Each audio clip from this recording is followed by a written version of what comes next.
They told me I died quietly, that there wasn't even time for pain, just a flicker on the monitor, a flat line, and then nothing. I wish that were true, because what I remember is noise, sirens, screams muffled by water, glass shattering somewhere far away, the metallic taste of blood, like biting a coin, and then a strange calm, like someone pressed mute on the world. I thought that was the end. I even welcomed it. But endings have a cruel sense of humor. I woke up again, not in a hospital bed, not surrounded by machines, but on cold earth, a smell of smoke and wet hay. My hands, bigger, rougher, scarred in ways I didn't recognize. The sky was wrong too. No airplanes, no city glow, just stars thick enough to make the darkness breathe. It took me days to accept it wasn't a dream or some near-death hallucination. The body I woke up in belonged to another man, someone who lived centuries before me. A blacksmith, they said, a widower, a ghost in his own village. And yet his memories were gone. Mine remained. It's strange, isn't it? To wake up inside someone else's skin and still feel like a trespasser. To know how to calculate pressure in steel or how to perform CPR, things no one here could even name. I tried to stay silent, invisible, but the world wouldn't let me. Not when a sickness started spreading through the village, when crops withered, when people began to whisper of curses and witches. I couldn't stand by. I'd already failed once, in my other life. I wouldn't fail again. That's how it began, my second life, my unwanted redemption. And somewhere between the hammer strikes and the midnight prayers, I met her. The woman everyone feared, the one they called cursed. She looked at me as if she already knew what I was hiding. This story isn't about miracles. It's about what happens after you're given one and realize it's not mercy. It's a test. I should have stayed dead, but fate doesn't ask for permission. And now as I speak, I can still hear the forge burning behind me, the place where I learned that saving others might mean losing yourself. They say no one returns from death the same. They were right, because I brought something back with me, and it's still waiting to finish what I started. They said it happened on a Tuesday. I've never liked Tuesdays. Too ordinary, too forgettable. Maybe that's why fate picked it. I was driving home from work, the rain turning the windshield into a blurred watercolor of headlights and taillights. The radio murmured something about rising tensions overseas, about people dying far away, but my mind was elsewhere. I had an argument that morning with Emma, my sister. She said I was wasting my life chasing money instead of meaning. You can't buy time, she told me.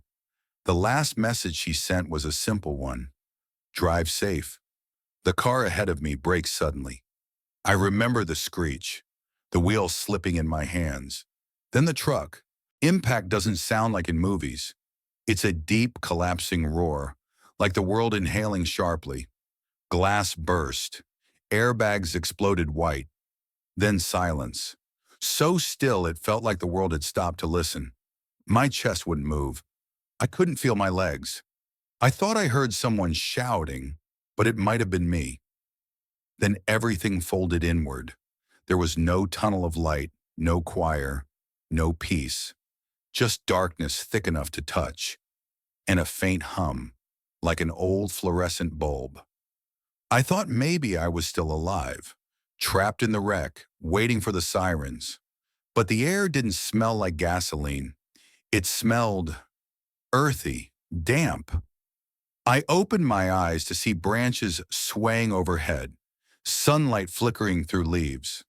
My first thought was shock. My second, where's the road? I tried to move and realized I was lying on soil, not asphalt. There was blood on my sleeve, but the fabric wasn't mine. Rough, woven linen, brown with age. My hand, larger, heavier, the knuckles scarred from labor. I sat up too fast. My vision swam. A nearby stream reflected a stranger's face. He was in his 30s, maybe older. A thick jaw, short beard, gray in the eyes. I touched my cheek. So did he. My breath caught. I must have passed out again, because when I woke, I was inside a small hut. Mud walls, thatched roof, the air thick with smoke. A woman sat beside the bed wringing a cloth in water. Her dress looked handmade, patched from different fabrics. She saw me open my eyes and froze. "You're awake," she whispered in an accent thick but familiar. Old English, maybe early medieval. It wasn't quite the language I knew, but I understood it somehow, like remembering an old song. "You shouldn't have been out there," she said. "The fever nearly took you." I tried to speak, but my throat was dry. "Where am I?" She frowned. "In Edric's house, or what's left of it." She looked at me with confusion, almost fear. "You don't remember?" I didn't. Not this place, not her, not the name. Outside, I heard the hammering of metal, the rhythmic clang of a forge. It hit me like déjà vu. She said, "You were at the river, washing the soot. Then you fell. We thought the fever claimed you." She called me Edric. That was his name, the man whose face I saw in the water. Days passed before I could stand. My body healed faster than it should have, as if it remembered strength. The villagers came to see me. Rough men, weary women. They treated me with caution, respect tinged with suspicion. I learned quickly, Edric was the village blacksmith, a widower whose wife died in childbirth 2 winters ago. Since then, he'd spoken to no one. Drank, fought, vanished for days, and now he'd returned from the brink, quiet and changed. I tried to act normal, to fit his shell, but every hammer strike at the forge felt foreign and familiar at once. My hands knew the rhythm, but not the reason. The work gave me time to think, though, and every night I looked at the stars, clean, countless, unpolluted, and wondered if anyone up there still remembered me. One evening, while trying to relight the forge, I burned my arm. Instinctively, I reached for running water to cool it, then searched for a first aid kit. Idiotic. There were none. I cursed out loud, the words too modern for this world. A boy nearby stared at me like I'd spoken witchcraft. That's when I realized how dangerous knowledge could be.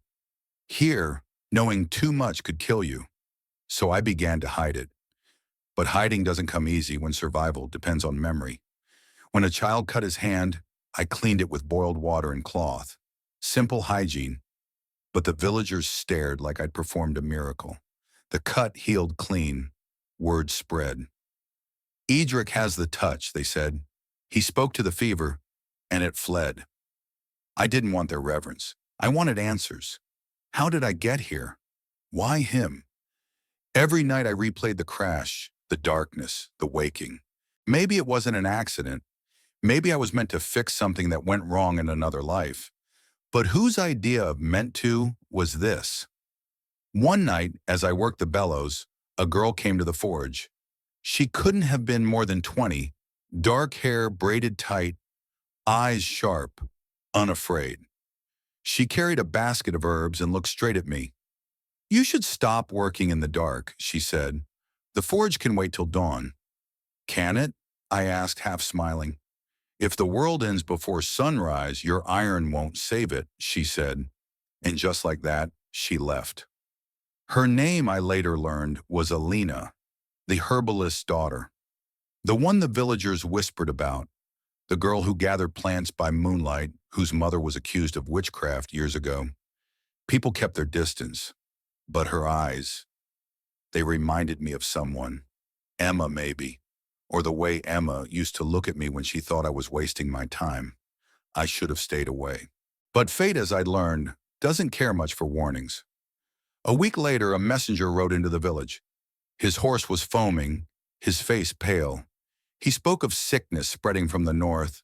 Whole towns emptied. The villagers turned to prayer and fear, and then they turned to me. "You came back from death once," an old man said. "Maybe God sent you for this." They wanted a savior. I wasn't one. But I remembered enough from my old life to recognize the signs. Fever, black lesions, coughing blood, plague. That night, as the bells rang in the church and families sealed their doors, I found Alina at the edge of the woods, grinding herbs. She looked up, calm even in the panic. "You know what it is," I said. She nodded. "It isn't a curse. It's in the air." "Bacteria," I muttered before catching myself. She tilted her head. "Back, what?" "Something you can't see," I said quickly, "but I think I can help." She studied me for a long moment. "You speak like a man who's seen things the rest of us haven't." "I have," I admitted, "and I don't know if that's a blessing or a punishment." She smiled faintly. "Maybe both." The wind shifted, carrying the faint sound of coughing from the village below. I looked toward the thatched roofs, the thin threads of smoke rising against the night sky. Somewhere out there, death was waking again, and I had no idea whether I'd been sent to fight it or finish what it started. I stopped believing in miracles when I was 33. By 34, I had proof they still happen, just not the kind you pray for. They don't save you. They drag you into new battles you never agreed to fight. That week, the village felt quieter than death itself. People stopped laughing. Doors closed before I could knock. Smoke curled from chimneys that burned all night because families thought fire would keep sickness away.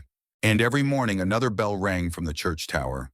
Slow, deliberate tolls that sounded like the world counting down. I had knowledge but no tools, medicine but no science. The only antiseptic I could make was boiled wine. The only defense I had was fire and hope. I began visiting the sick anyway. I told them to wash, to isolate, to burn the clothes of the dead. Words that made the priest glare at me as though I were committing heresy. "Only prayer can cleanse," he said.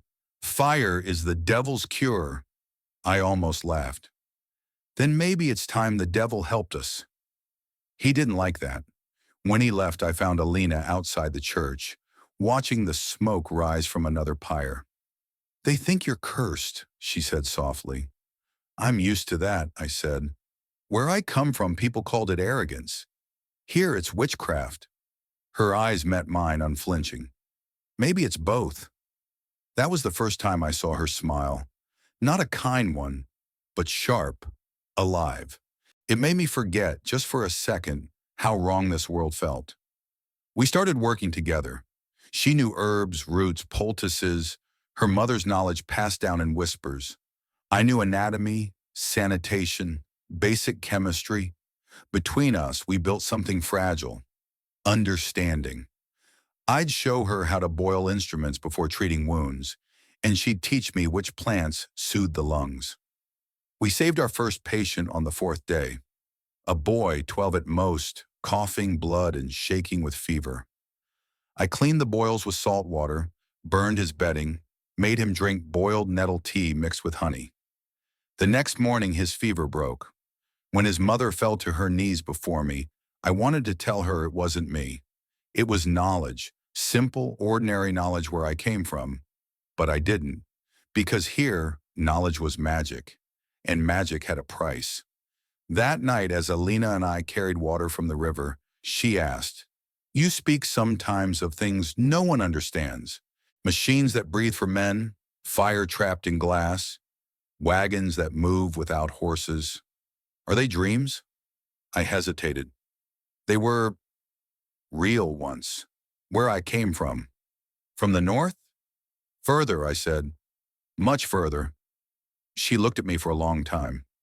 "You speak like a man returned from another world." "Maybe I am." She didn't laugh. She only said, "Then perhaps you were sent for this." I wanted to believe her. It's easier than believing it was random. The next day, I walked to the river again. The sun glared off the surface like molten glass. I stared into the water, half expecting to see my old face reflected back. But it was still his, the blacksmith's, Edric's scars, Edric's eyes, and yet behind them, me. Sometimes I thought I heard whispers when I worked alone at the forge, my own voice calling from somewhere else. Memory fragments. The crash, Emma's scream, a monitor flatlining. I told myself it was guilt, not ghosts. But one night, as I hammered a blade, the metal hissed with heat and I swear I heard it speak. Not in words, but in memory. The rhythm of the hammer became a heartbeat. The glow of the forge became headlights. And for a moment, I was back there, in the car, rain on the windshield, my sister's voice saying, "Drive safe." I dropped the hammer and staggered back, gasping. The fire flickered like it recognized me. Then it dimmed. The moment passed. I didn't tell anyone. Who would believe the blacksmith heard voices from the future? The plague kept spreading. Each night, more fires, more silence. The priest blamed sin. I blamed bacteria. Neither of us could prove the other wrong. But there were small victories. People began to trust me, some out of faith, others out of fear. They brought their sick to the forge, not the church. I used the heat to burn infected cloth, boiled water to wash wounds. Alina stayed by my side, unafraid. Sometimes she hummed while she worked, a tune I didn't know but somehow remembered. It reminded me of childhood, of simpler air. One evening, after we buried a man by the river, she said quietly, "If this world truly is your second chance, what did you do with the first?" I didn't answer at first. The river carried the reflection of torches like trembling stars.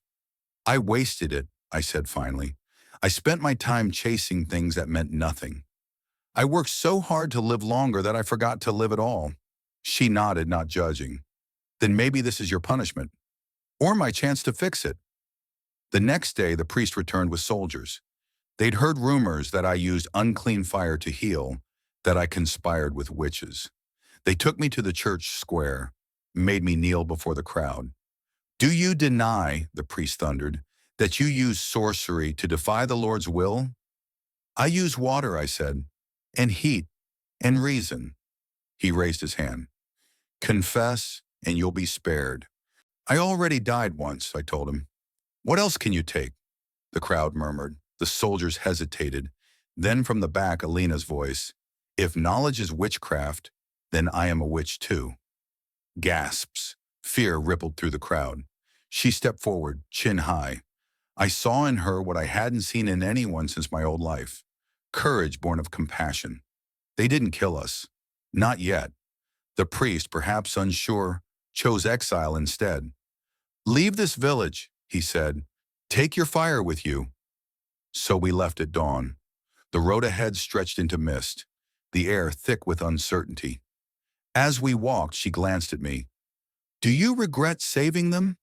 "No," I said, "but I wonder how many more I'll have to lose before I understand why I'm here." The wind carried a faint sound behind us, the village bell tolling again. But this time it didn't sound like morning. It sounded like warning, because somewhere beyond the trees I saw smoke rising, not from plague fires but from torches. Someone was following. And for the first time I realized death hadn't finished with me. It had only changed its shape. We walked for 3 days without looking back. The road wound through forest and fog, the air damp with the smell of pine and rain. The silence between us was heavy, broken only by the clatter of our steps and the creak of the wooden cart we dragged behind us. Tools, herbs, and the bare minimum of food. Alina didn't complain. She never did. She just kept walking, her braid dark with mist, her eyes fixed on the horizon like she'd already chosen not to fear whatever waited ahead. I envied that. In my old world, I used to think courage was loud, charging, shouting, proving. But hers was quiet, stubborn, and it made me feel smaller in ways I couldn't explain. By the fourth night, we reached a clearing where the forest opened to a wide valley. Smoke curled from distant rooftops. Another village. The sky there was dim with evening light, the clouds like bruises. I felt the pull of it, The way you feel drawn toward a decision that could either save or ruin you.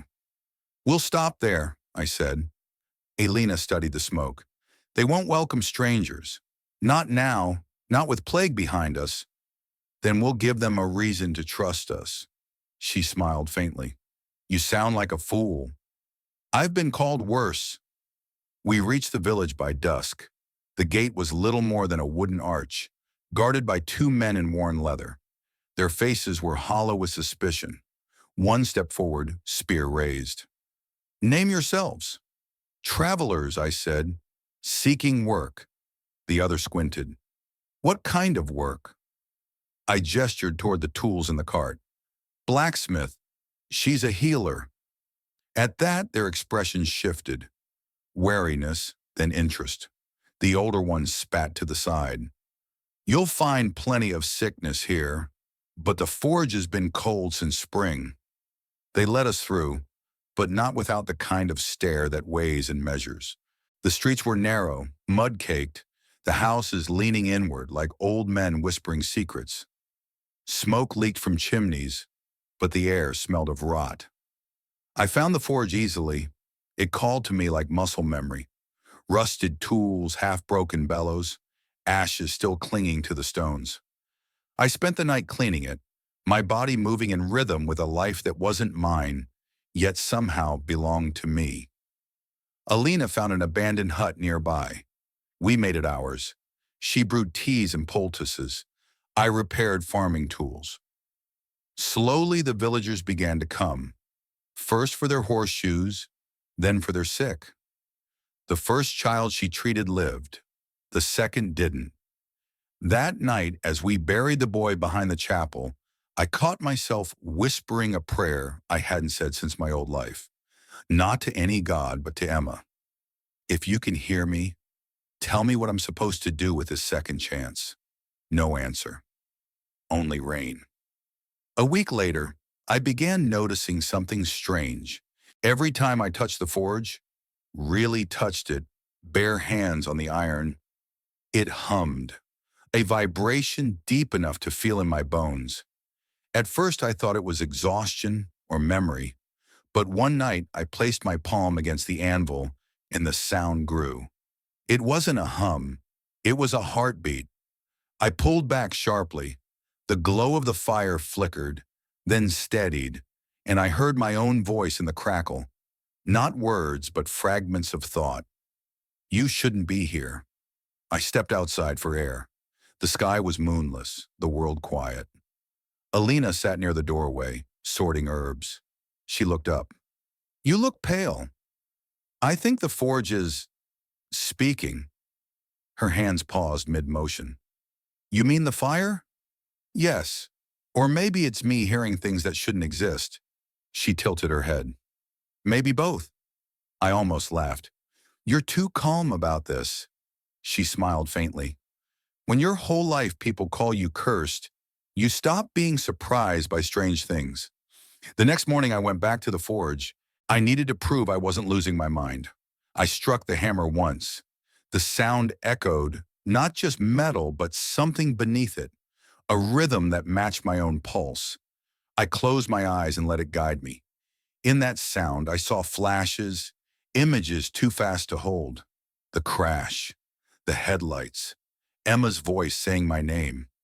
Then something new, a figure standing in firelight, a shadow reaching toward me. When I opened my eyes, I was shaking. And for the first time, I wasn't sure if I'd been sent back to change this world, or if it had called me here to finish something undone. That evening, Alina returned from the market with news. The sickness has reached the southern fields. The elder says it's God's punishment. Of course he does. She hesitated. He wants you to speak at the gathering tonight, to explain your cures. Explain? I laughed bitterly. I can barely explain them to myself. Then tell them the truth. I can't. Why not? Because the truth sounds like madness.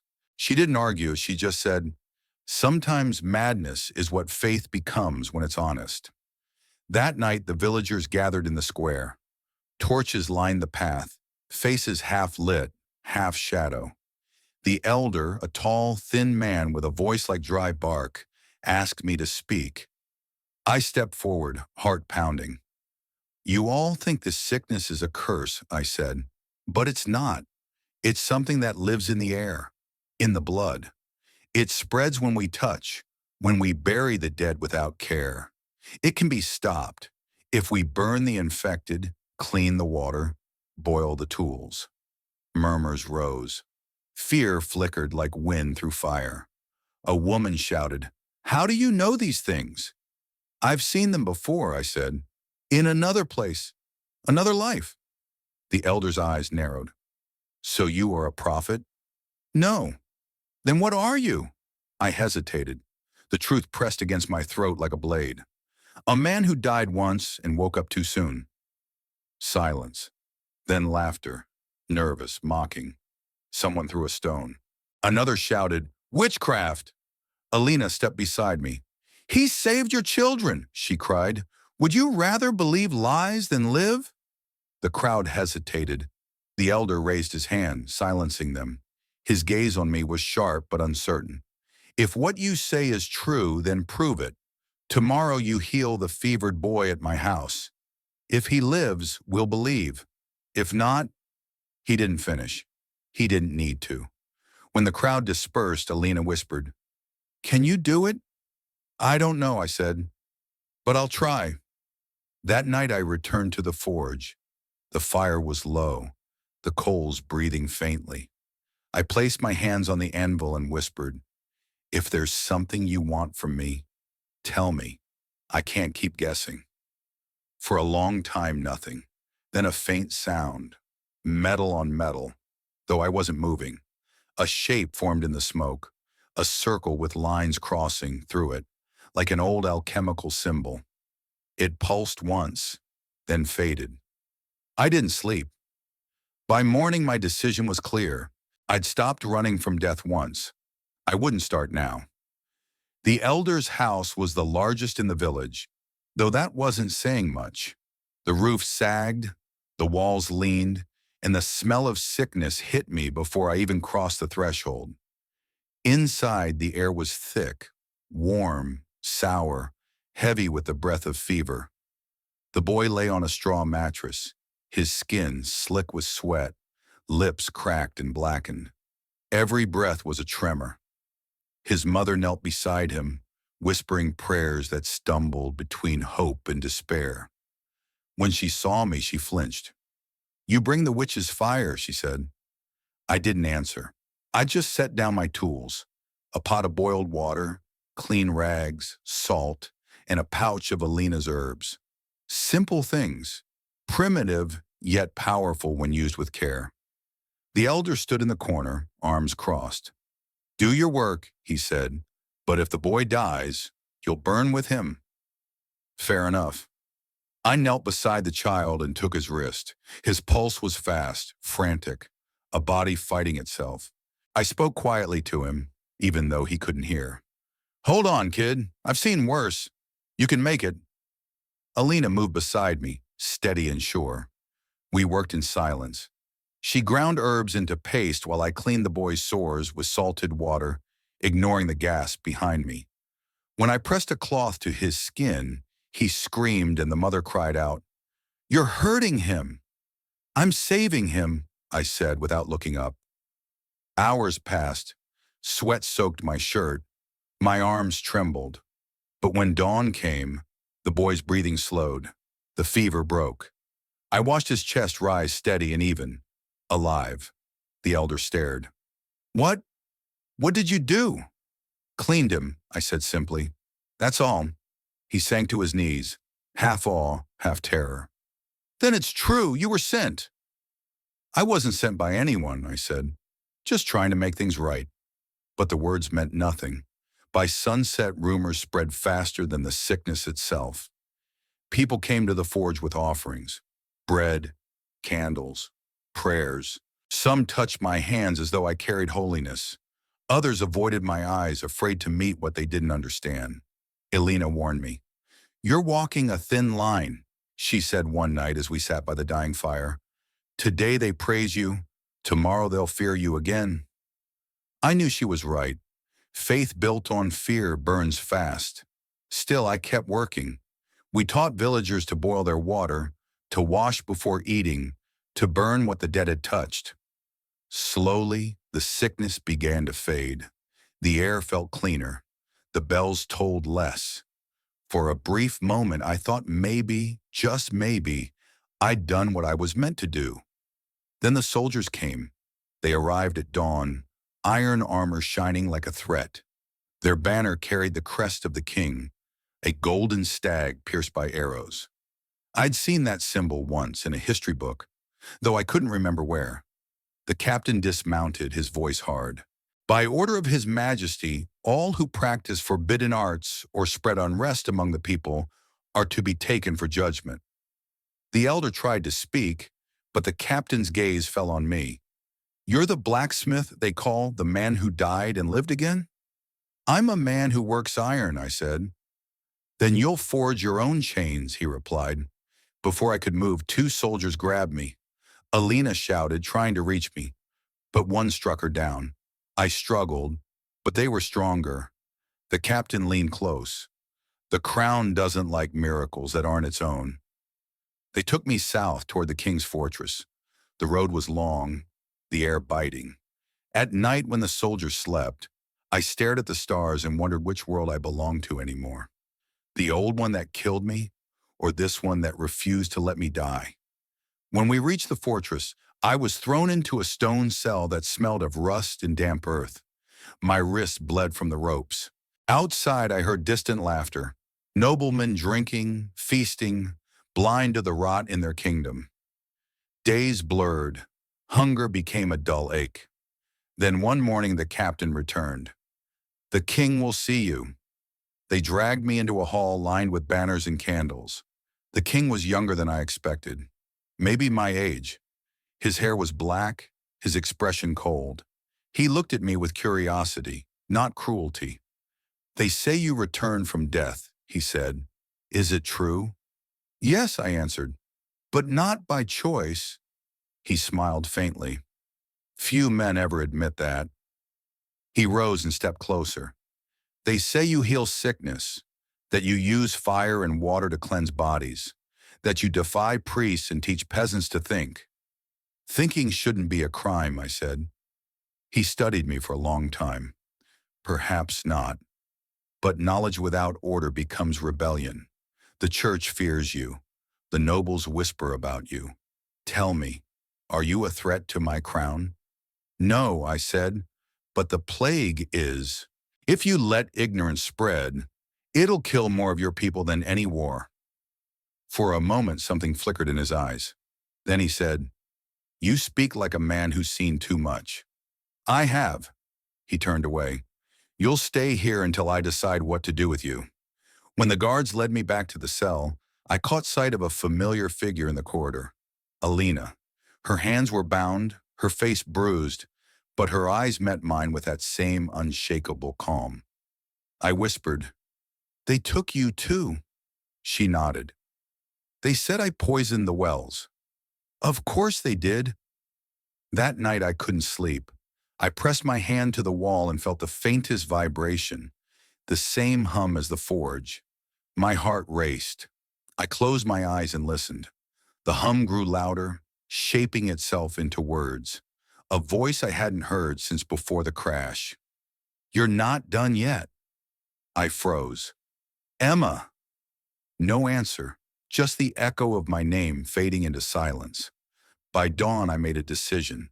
If the king wanted proof of my power, I'd give him something he couldn't ignore. Not a miracle, but truth. Something undeniable. Something that could change this world the way fire changed iron.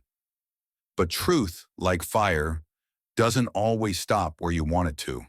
The cell walls whispered, not with voices, but with time. Each drop of water from the ceiling marked the seconds I didn't belong here. 3 days had passed since I saw Alina. They kept us apart, though I could sometimes hear faint sounds through the stone. Her footsteps, her humming, the rhythm of someone who refused to surrender. It kept me sane. On the fourth morning, the captain came again. His expression had softened, though the cruelty lingered in his eyes like a shadow that never leaves. "The king wishes to test your truth," he said. "You'll come with me." They led me through a narrow passage that opened into a courtyard filled with soldiers, nobles, and one very sick prince. He was young, barely 15, his skin gray with fever. The queen sat beside him, her face hidden by a veil, her voice trembling as she said, "If you can save him, you'll walk free. Fail, and you'll hang before sunset." Fair odds, I thought grimly. The prince's breath rattled like paper in wind. The plague, or something close to it, had taken hold of the royal blood. The irony burned. They'd called me a heretic for healing peasants, yet now they begged me to save their heir. I knelt beside the boy, ignoring the stares. "I need clean water, vinegar, and fire," I said. The queen hesitated. "Fire? Yes, to cleanse the air." She looked at the captain. He nodded reluctantly. Servants rushed to obey. I caught sight of Alina among them, disguised, her wrists free but her eyes alert. She didn't look at me, but when our shoulders brushed, I felt it. That quiet pulse of understanding, the kind that says I'm here. "Don't give up." She slipped a pouch into my hand as she passed. Inside were herbs, crushed and fragrant, feverfew, sage, and something sharp I couldn't name. We worked quickly. I cleaned the sores with vinegar, made the boy sip water steeped with the herbs. Elena whispered under her breath, soft as prayer. The others watched from a safe distance, ready to call it witchcraft if I failed. Hours bled into silence. The boy's pulse weakened. His skin cooled too fast. The queen began to sob. The captain reached for his sword. Then, a breath. Shallow but real. The prince stirred. His eyes fluttered open. The courtyard erupted. Cries, disbelief, the sound of dozens crossing themselves. I exhaled for the first time in what felt like hours. Alina pressed a cloth to her lips to hide a smile. The king stepped forward, expression unreadable. "He lives," he said. "For now." "He'll recover," I said, steady but exhausted. "If you let him rest and keep the others from touching him." He studied me. "You risked your life for someone who'd have killed you yesterday." "I didn't do it for him," I said quietly. "I did it because I've seen what happens when people stop trying." He turned to the guards. "Release them." And just like that, the chains came off. They gave us a room in the fortress. Not luxurious, but warm and safe. I couldn't sleep. My hands trembled from adrenaline and memory. Alina sat across the small table, mixing herbs with practiced calm. "You saved him," she said. "We saved him," I wanted to correct, but instead I said, "For now." She glanced up. "You don't celebrate much." "I used to," I said, "back when I thought winning meant surviving." Her gaze softened. "And now?" "Now I think surviving's just another kind of test." The fire crackled between us. She leaned back, eyes reflecting the flames. "Tell me about the world you came from." I hesitated. "It's loud, fast, full of light and metal. People live longer, but not better. We built machines to cure sickness, but forgot how to talk to each other." She smiled sadly. "You sound lonely." I was. Silence. Only the sound of the fire breathing between us. Then she said, "Maybe that's why you were sent here, to learn to listen again." I almost laughed. "And what about you?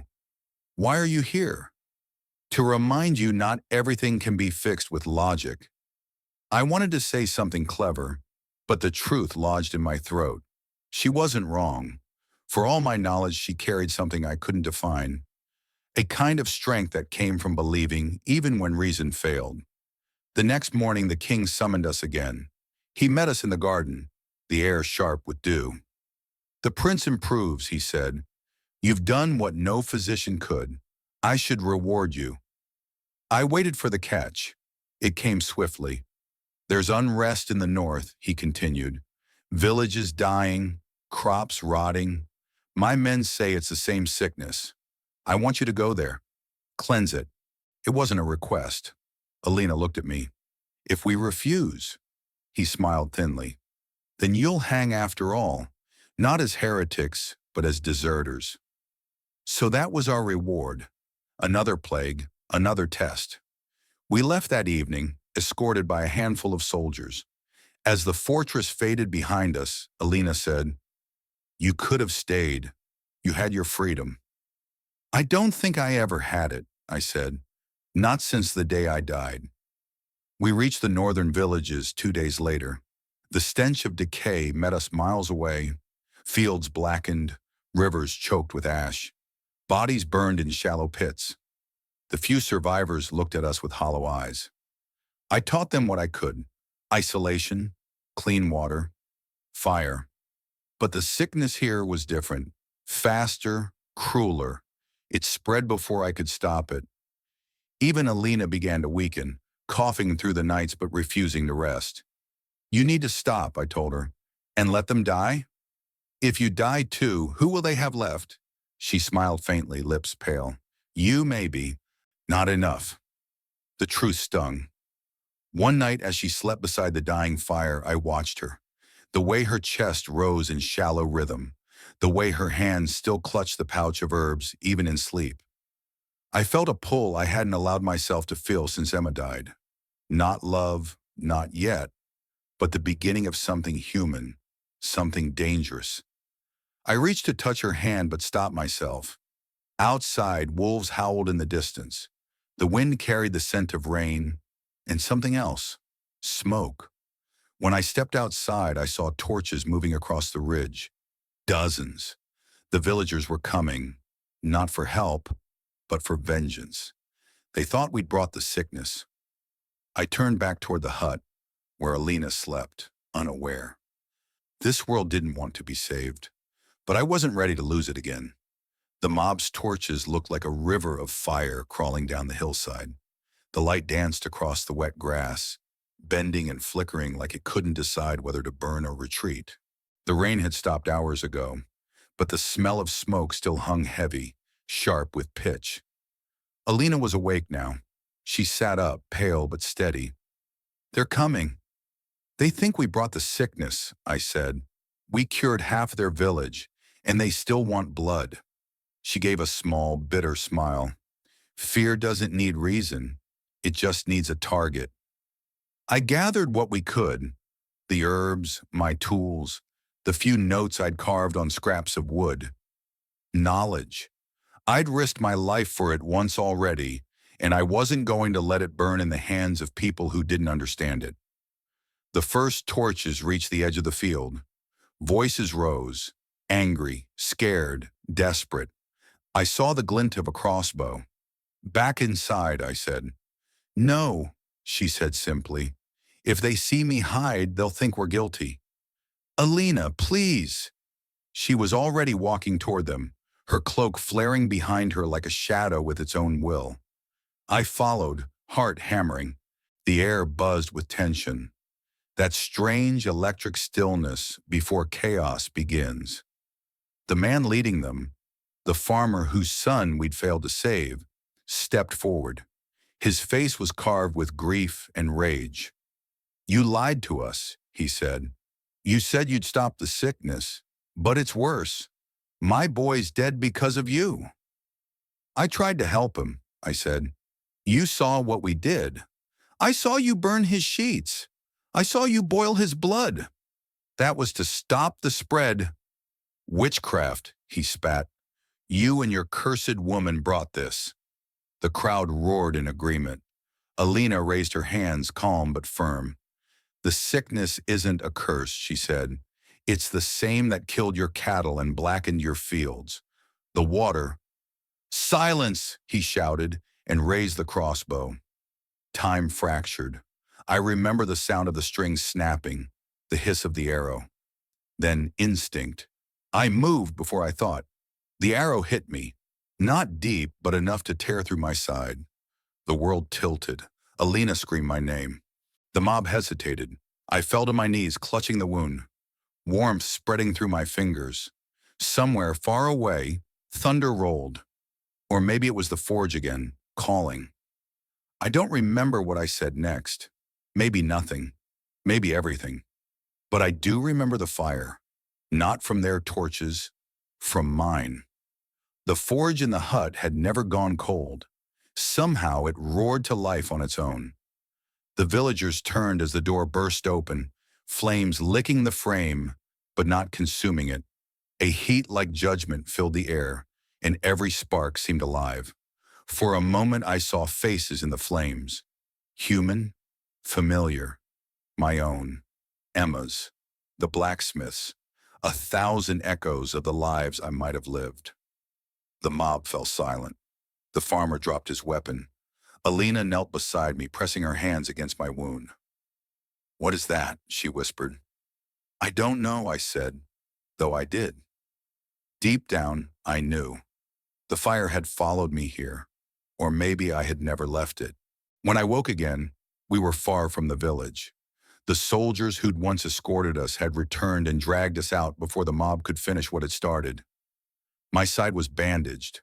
My body felt hollow, like something essential had been burned out of me. Alina sat beside the campfire, watching the horizon. "You almost died," she said quietly. "I'm getting good at that," I replied. She didn't smile. "You said the fire wasn't yours, but it answered to you." I stared into the flames. Maybe it's what brought me here. Maybe it's what keeps me alive. Then what happens if it stops? "I don't know," I said. "Maybe I stop too." She reached into her satchel and pulled out a piece of metal I didn't recognize. Smooth, dark, curved slightly. "This was in your clothes after the fire," she said. I took it. My breath caught. It was the corner of a burned license plate, my car's plate. For a long time I couldn't speak. The world felt too small for what that piece meant. She saw the look on my face. "It's from where you came from, isn't it?" "Yes," I whispered. "It shouldn't be here." Then someone wanted it to be. That night sleep didn't come. The more I stared into the fire, the more it seemed alive, pulsing, waiting. I thought about what the king said, what Alina believed, what I feared. Maybe this wasn't a second life. Maybe it was the same one, replayed until I got it right. By morning the soldiers were gone, vanished without sound. Only 2 horses remain. Alina looked at me. "What now?" "We go back," I said. "To the king? To the truth." She hesitated. "Even if it kills us. Especially if it does." We rode through the valley until we reached the ruins of the first village. Smoke still curled from the ashes. The forge stood untouched, blackened but standing. Inside, the anvil gleamed faintly, as if it had been waiting. I placed the burned metal on it. The moment it touched the surface, the forge came alive again. Alina stepped back, shielding her eyes. "What are you doing?" "Listening," I said. The hum returned, deep and steady. The fire flared, shaping the air into images. A city skyline, flashing lights, Emma's face behind glass, a heartbeat flatlining, then returning. I stumbled back, gasping. The fire died. Silence. Alina reached for me. "What did you see?" "My world," I said. "And something else." "What?" I looked at her, the words heavy with a truth I barely understood. "You were there." She frowned. "That's not possible." "Neither is this," I said. We stood there in the ruin, surrounded by the ghosts of 2 worlds, and for the first time I realized something terrifying. I hadn't been reborn. I'd been summoned. The forge had fallen silent again, but the silence wasn't peace. It was waiting. Alina and I stood in the wreckage of what used to be the blacksmith's life, the air thick with ash and unanswered questions. The shard of my old world lay cooling on the anvil like a dying ember. I kept staring at it. The more I looked, the less sense it made. The metal wasn't just old. It was wrong. Too smooth, too precise. No tool from this era could have shaped it.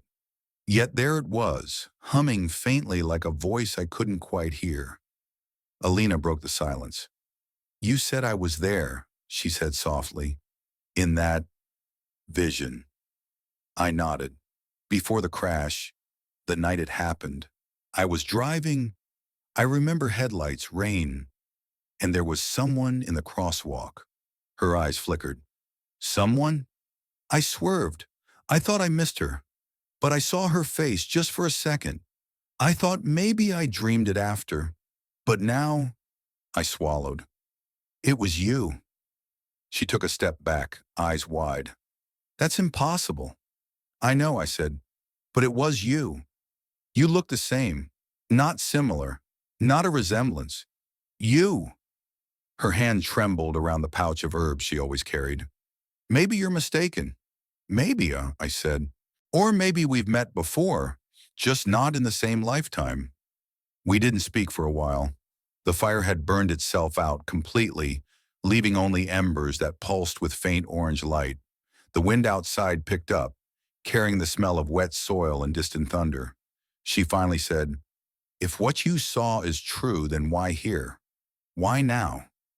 "That's what I've been trying to understand," I said. "Why this time, this body, this village? What if this isn't rebirth, but—" I hesitated, searching for a word. "A convergence. Between your world and mine?" "Between our worlds," I said. "As if time isn't a line but a circle, and somewhere along the edge, two lives touch." She stared at me like she wanted to believe it, but belief cost something, and we were both running low. Before I could say more, I heard the crunch of boots outside. Not villagers this time. Soldiers. The king's crest gleamed in the dim light. Alina's face hardened. "They've found us." I grabbed the burned plate and shoved it into a leather pouch. "We can't stay." They surrounded the forge before we reached the door. The captain dismounted, his sword already drawn. "His Majesty requests your presence," he said. "Alive, if possible." "I'm tired of being his experiment," I said. He smiled coldly. "Then maybe you should stop surviving."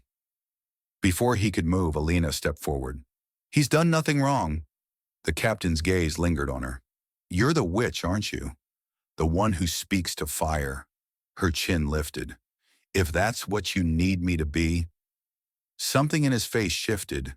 Not cruelty, but fear. "The king's son worsened again," he said. "Whatever you did, it didn't last. He wants answers. Now." They bound our hands and took us south again. Rain chased us the whole way, relentless and cold. I thought of the forge, of Emma, of that single instant between life and death when everything had gone white. When we reached the fortress, the king was waiting in the great hall. He looked thinner, older, as if weeks had passed for him like years. "You said my son would live," he said. "He should have," I said.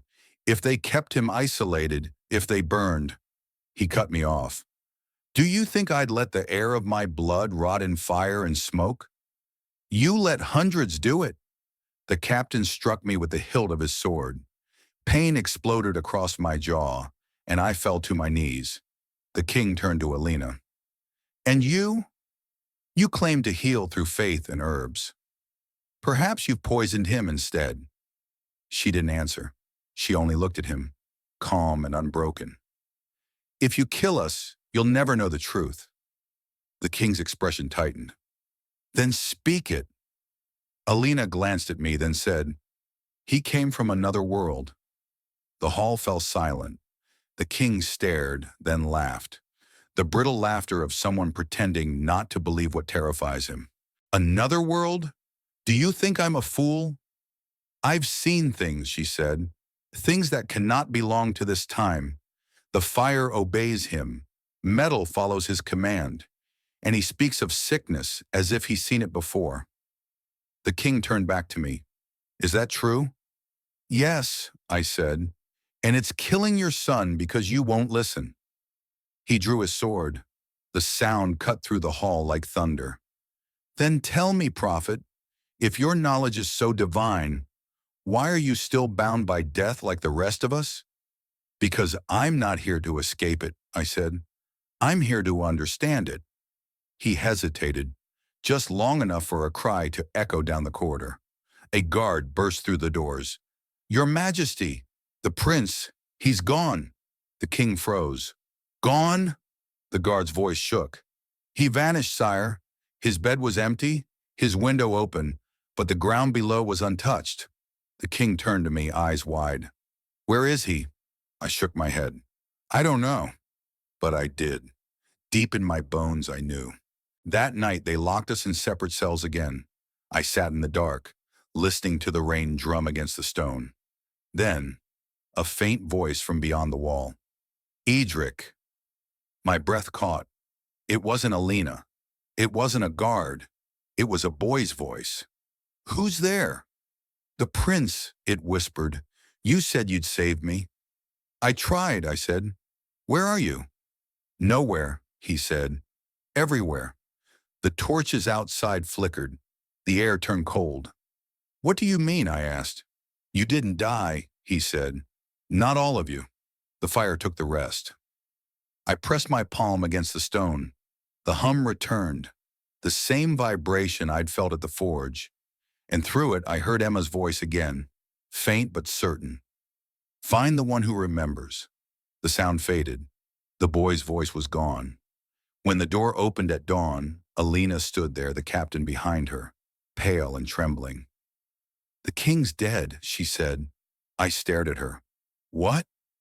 They found him burned to ash in his chamber, she said. No fire touched the walls. Just him. The captain stepped forward.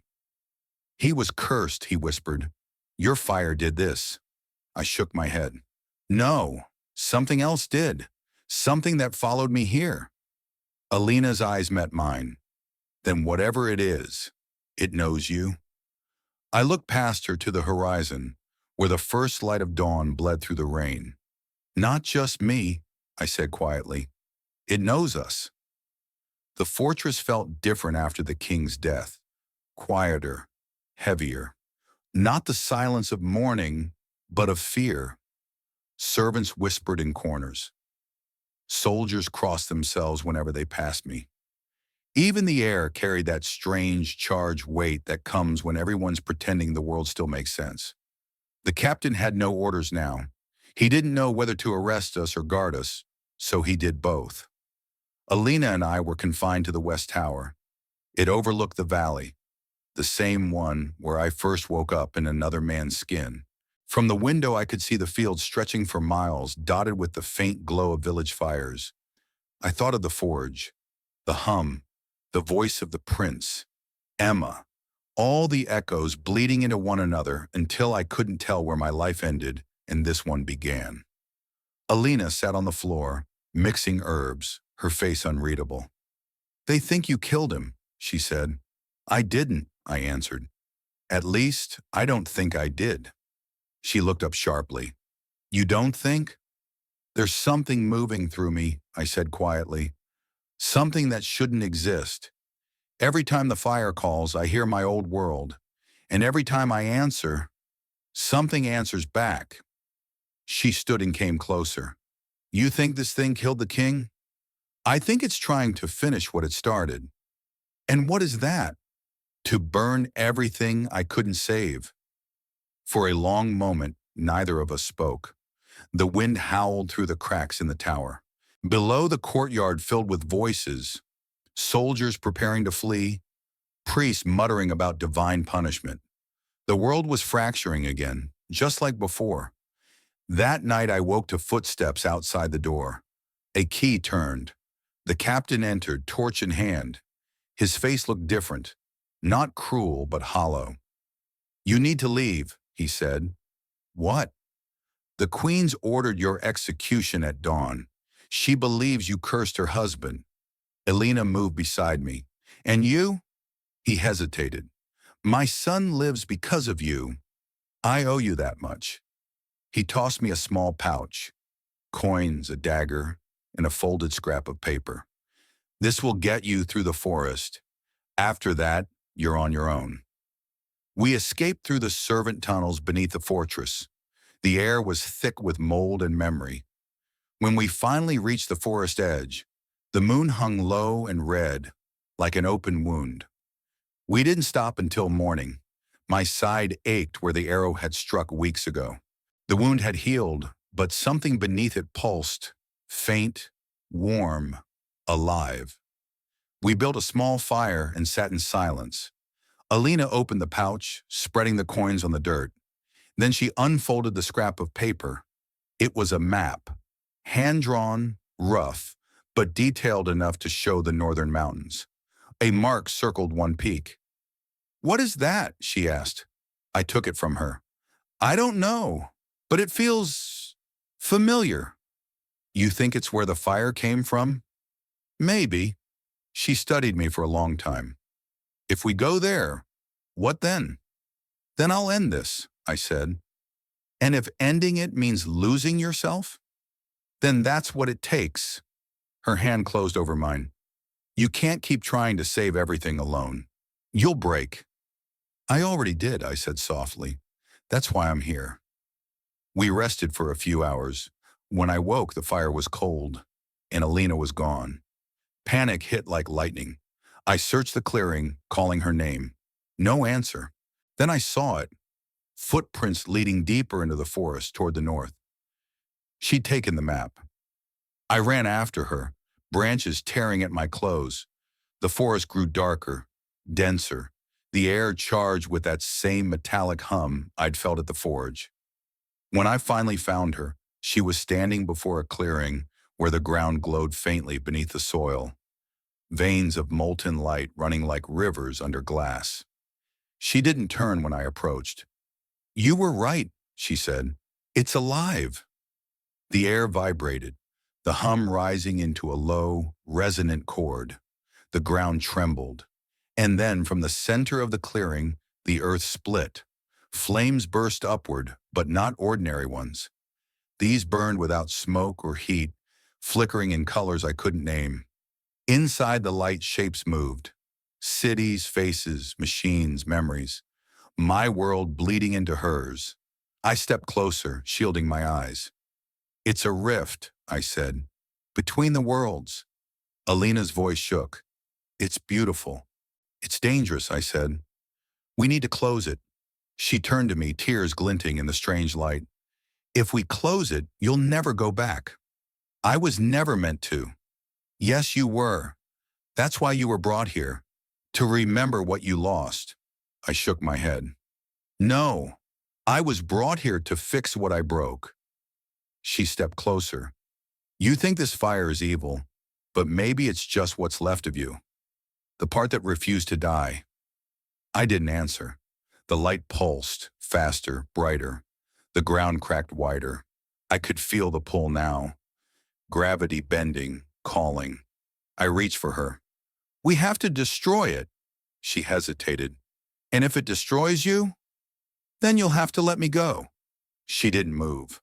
The wind roared through the clearing, scattering embers like stars. Then, betrayal. Not hers. Mine. Because as I looked into that impossible fire, I wanted to step through it. I wanted to see home again. The city lights, the hum of engines, Emma's face.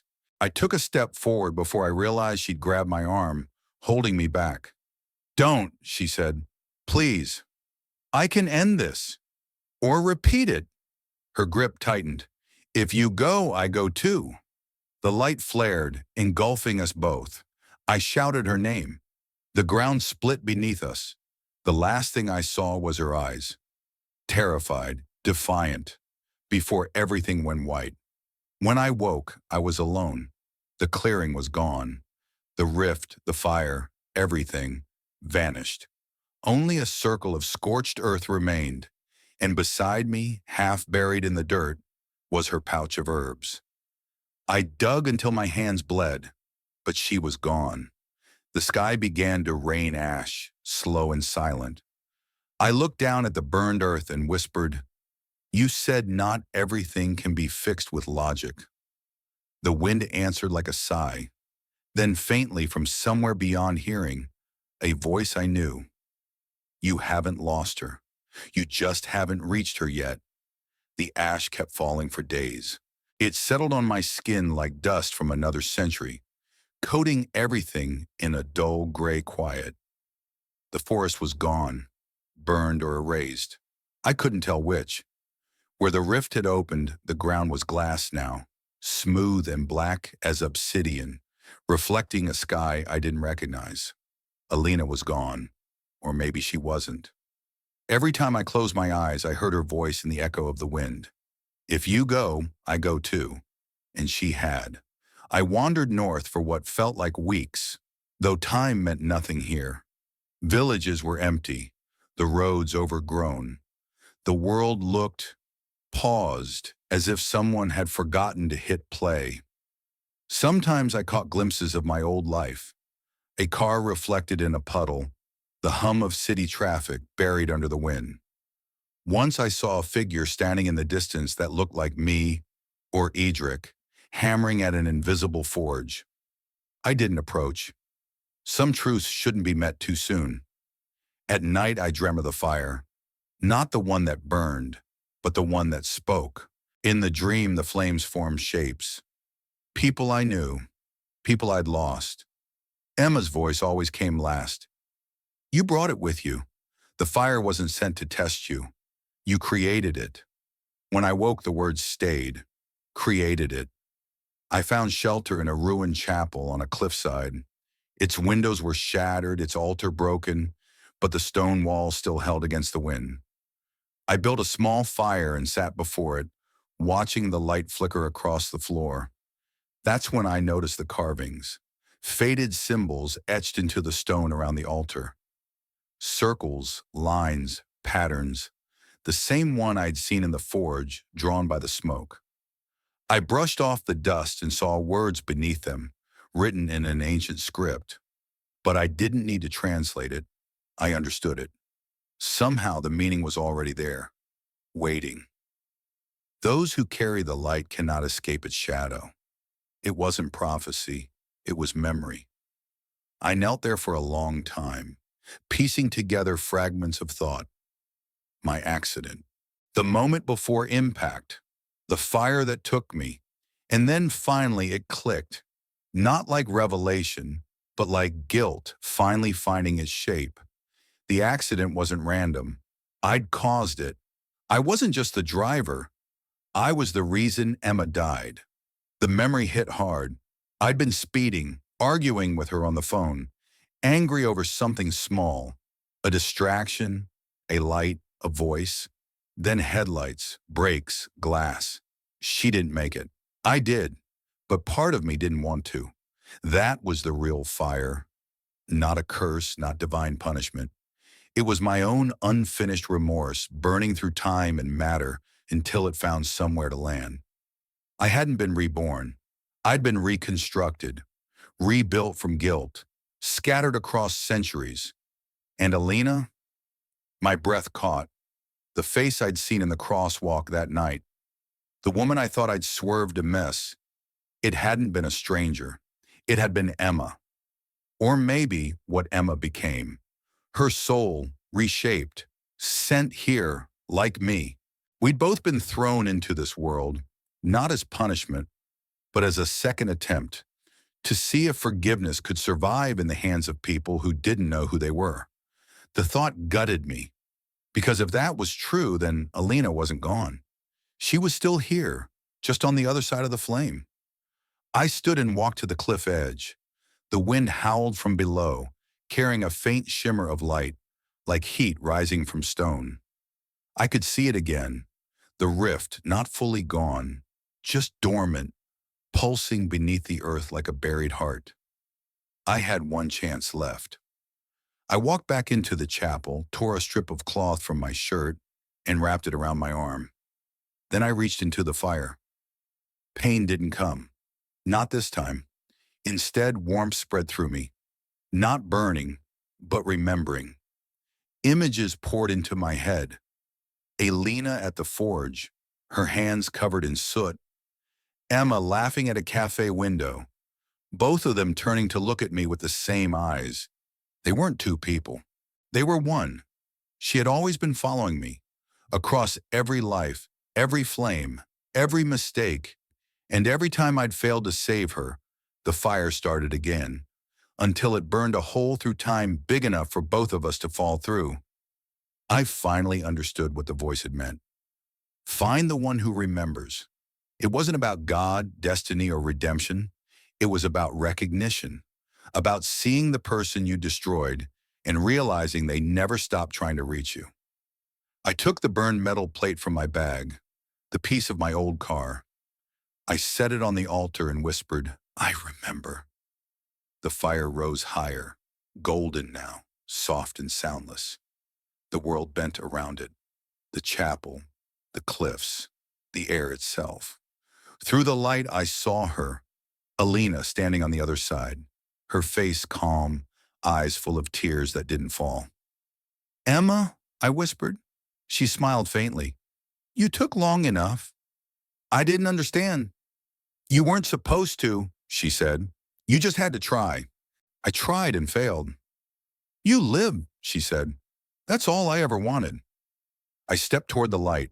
The closer I got, the less my body felt real, my skin turning translucent, my heartbeat slowing to match the hum of the fire. "Can I come with you?" I asked. She shook her head gently. "Not yet." "Why?" "Because there's still one world left to save." She looked past me, toward the horizon, where the faint glow of the villages still burned. "They'll need you when it starts again." "When what starts?" But she didn't answer. The fire brightened once more, and she faded with it, leaving only warmth and silence. I stood alone in the ruins, surrounded by a calm so deep it felt sacred. For the first time since I woke up in this world, I didn't feel trapped between lives. I felt like I was both, the man who lived and the man who died, finally sharing the same breath. The fire died without smoke. The world was still. And then I heard the sound of a hammer striking metal.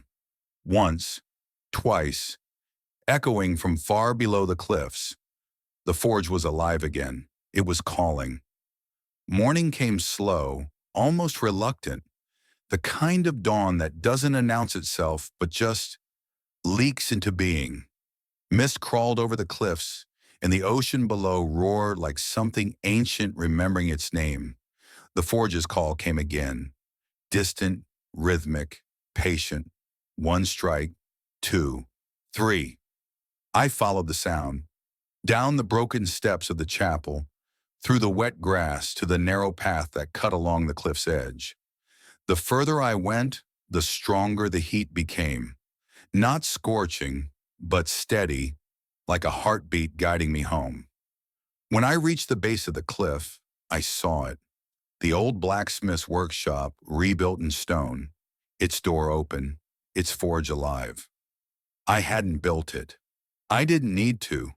It had always been waiting, rebuilding itself every time I forgot. Inside, the air shimmered. The anvil glowed faintly, and behind it, someone was already there. A man, tall, broad-shouldered, his back turned to me. He worked the metal with slow, deliberate precision. "Edric," I called. He turned. It was me. Or rather, the man whose body I had taken, the original blacksmith. His eyes were calm, ancient, aware.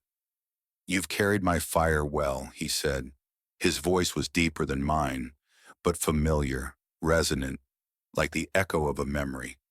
"What are you?" I asked. "What you left behind," he said simply. "The part that stayed when you died." "You mean you're my shadow?" "Your guilt," he corrected. "Your fear. Your need to make sense of loss.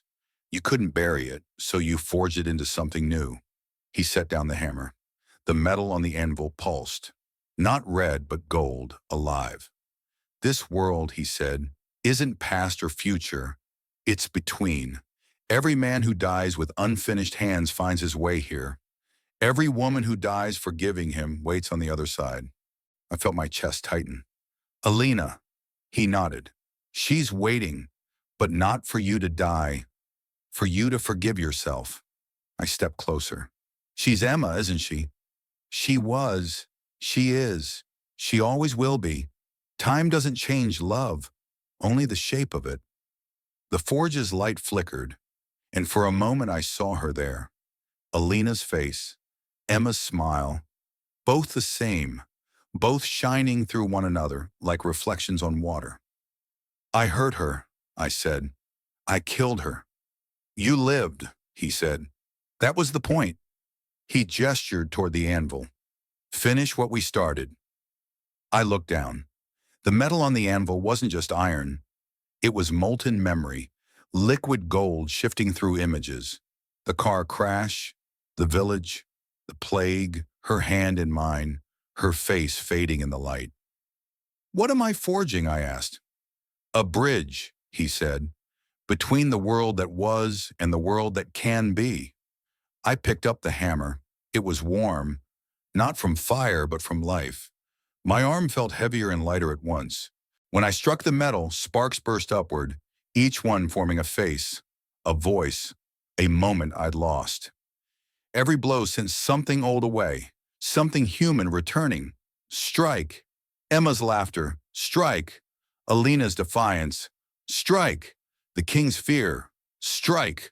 The boy's first breath after fever. The sound filled the forge, filled the cliffs, filled the sky.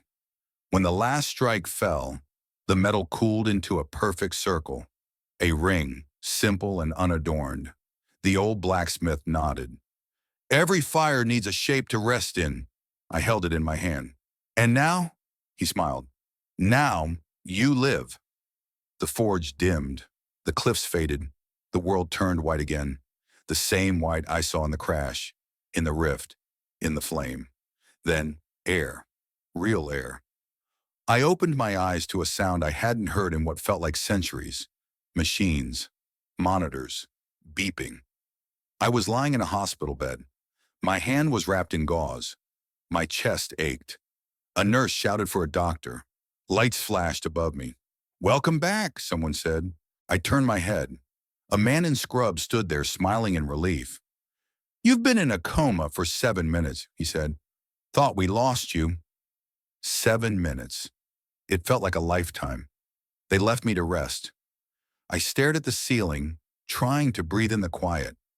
Everything felt distant, too clean, too bright, too sterile. The kind of world I once thought was safe. But then I saw it.